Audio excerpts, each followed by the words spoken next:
بسم اللہ الرحمن الرحیم اللہم صلی علی محمد وعلی آل محمد کما تحب و ترضى۔ سامعین محترم، جیسا کہ آپ حضرات جانتے ہیں کہ شعبان المعظم کا مبارک مہینہ شروع ہے، اور اس ماہ مبارک میں رسول اللہ صلی اللہ علیہ وآلہ وسلم بہت زیادہ عبادات اور بہت زیادہ روزے رکھا کرتے تھے۔ امی عائشہ صدیقہ رضی اللہ تعالیٰ عنہ سے روایت ہے، امی جان فرماتی ہیں کہ ہم نے رسول اللہ صلی اللہ علیہ وآلہ وسلم کو شعبان المعظم کے علاوہ کسی دوسرے مہینے میں اس طرح لگاتار نفلی روزے رکھتے ہوئے نہیں دیکھا جس طرح کے روزے حضور پاک صلی اللہ علیہ وسلم شعبان المعظم میں رکھا کرتے تھے۔ حضرت انس رضی اللہ تعالیٰ عنہ سے روایت ہے،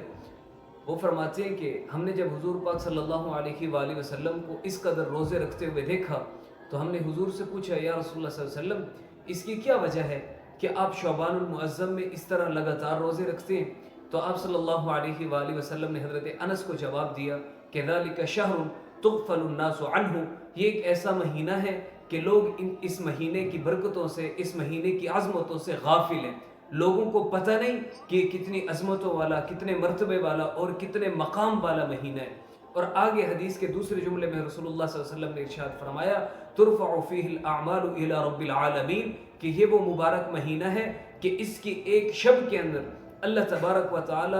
انسانوں کے اعمال اوپر کی طرف اٹھاتے ہیں۔ یعنی پورے سال میں انسانوں نے جو اعمال کیے ہوتے ہیں، اس ماہ مبارک کی نصف شب جس کو ہم شب براءت کہتے ہیں، اس کو لیلہ مبارکہ بھی کہا جاتا ہے، یعنی برکتوں والی رات۔ رسول اللہ صلی اللہ علیہ وسلم نے فرمایا کہ شب برات کے اندر انسانوں کے اعمال آسمانوں پہ اٹھائے جاتے ہیں، اور پھر ارشاد فرمایا کہ انس، میں اس بات کو پسند کرتا ہوں، میں یہ چاہتا ہوں کہ جب اللہ تبارک و تعالیٰ کے سامنے میرے اعمال پیش کیے جائیں تو میں روزے دار لکھا جاؤں، اس وقت میں نامہ اعمال میں روزے داروں کی فہرست میں میرا نام آ جائے۔ اس وجہ سے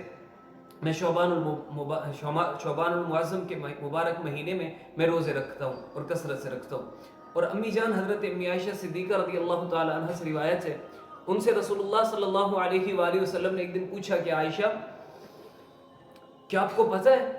اس شب برات میں کیا ہوتا ہے، اس رات میں کیا ہوتا ہے؟ تو امی جان نے عرض کی کہ یا رسول اللہ صلی اللہ علیہ وسلم، آپ ہی بتائیں، آپ زیادہ بہتر جانتے ہیں کہ اس رات میں کیا ہوتا ہے۔ رسول اللہ صلی اللہ علیہ وسلم نے فرمایا کہ عائشہ، اس رات میں اللہ تبارک و تعالی فیصلے لکھتے ہیں، اور اس رات میں آئندہ پورے سال کی تقدیر لکھی جاتی ہے، یعنی آئندہ سال میں اللہ تبارک و تعالی نے کس کو موت دینی ہے یہ اس رات میں فیصلہ ہو جاتا ہے۔ آئندہ سال میں اس دنیا میں کتنے بچوں نے آنا ہے اللہ تبارک و تعالی شب برات میں لکھ دیتے ہیں، اور آئندہ سال میں کس انسان کو کتنا کتنا اللہ نے رزق دینا ہے وہ بھی اسی رات میں لکھ دیا جاتا ہے۔ اور ایک دوسری روایت میں آتا ہے، رسول اللہ صلی اللہ علیہ وآلہ وسلم نے حضرت امی عائشہ صدیقہ رضی اللہ تعالی عنہ سے ارشاد فرمایا کہ عائشہ، اس رات میں اللہ تبارک و تعالی قبیلہ بنو کلب کی بکریوں کے بالوں کی بقدر انسانوں کی مغفرت فرماتے ہیں۔ اب مفسرین محدثین لکھتے ہیں کہ قبیلہ بنو کلب کے پاس 20,000 سے زائد بکریاں تھیں۔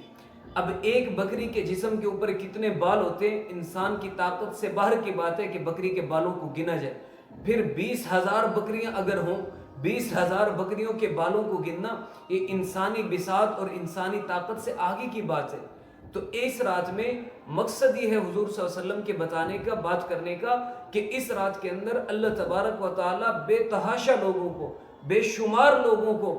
جہنم سے نکال کر جنت میں بھیجنے کے فیصلے فرماتے ہیں۔ یعنی جن لوگوں کے بارے میں جہنم لکھی جا چکی ہوتی ہے ان کو اللہ تبارک و تعالی جہنم سے نکال کر جنت میں داخل کرنے کے فیصلے کرتے ہیں۔ تو رسول اللہ صلی اللہ علیہ وآلہ وسلم نے ارشاد فرمایا کہ شب برات جب یہ شعبان کی 15ویں رات آتی ہے تو مغرب سے ہی اللہ تبارک و تعالی آسمان دنیا پہ تشریف لاتے ہیں، اور اللہ تبارک و تعالی کی طرف سے ایک اعلان کرنے والا یہ اعلان کرتا ہے کہ ہے کوئی مجھ سے رزق مانگنے والا کہ میں اس کو رزق عطا کر دوں، ہے کوئی عزتوں کا طالب کہ میں اس کے لیے عزتوں کے دروازے کھول دوں، ہے کوئی ذلتوں سے پناہ چاہنے والا کہ میں اس کو پناہ عطا کر دوں، ہے کوئی مجھ سے بیٹے بیٹیاں مانگنے والا کہ میں اس کی جھولی کو ہرا بھرا کر دوں، ہے کوئی مجھ سے کشادگیوں کا طالب کہ میں اس کی زندگی کو اور اس کے رزق کو اس کے لیے کشادہ کر دوں۔ اس طرح کے انسان کی جتنی ضروریات ہیں، ہر ضرورت کو پکار کے اللہ تبارک و تعالی اعلان کرواتے ہیں کہ ہے کوئی مجھ سے مانگنے والا، ہے کوئی مجھ سے لینے والا، ہے کوئی عافیتوں کا طالب کہ میں اس کو عافیتیں عطا کر دوں۔ مغرب سے لے کر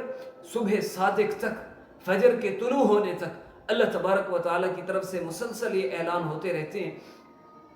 تو جو خوش نصیب لوگ ہوتے ہیں ان کو اللہ تبارک و تعالیٰ اس رات میں جاگنے کی توفیق عطا فرماتے ہیں. اور رسول اللہ صلی اللہ علیہ وآلہ وسلم نے ارشاد فرمایا کہ اس رات میں اللہ تبارک و تعالیٰ سے 3 چیزیں مانگنی ہیں. پہلی چیز ارشاد فرمایا کہ اللہ تبارک و تعالیٰ سے اس رات میں بخشش مانگنی ہے. اللہ سے بخشش مانگو. بخشش کا معنی ہوتا ہے ڈھانپ لینا، کسی چیز کو ڈھانپ لینا. جیسے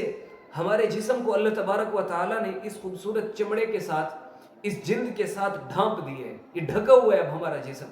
اگر اس چمڑے کو، اس جلد کو ہم کریت دیں تو اس کے اندر سے گندگی نکلے گی، اس کے اندر سے خون نکلے گا. اور اگر یہاں سے ہم اس چادر کو ہٹا دیں، اس چمڑے کو اتار دیں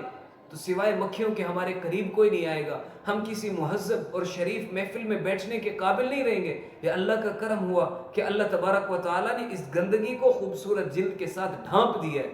اسی طرح سے اللہ تبارک و تعالیٰ نے ہم سب کے گناہوں کو، ہم سب کے عیبوں کو، ہم سب کی لغزشوں کو، ہم سب کی خطاؤں کو اپنے پردہ ستاری سے ڈھانپا ہوا ہے.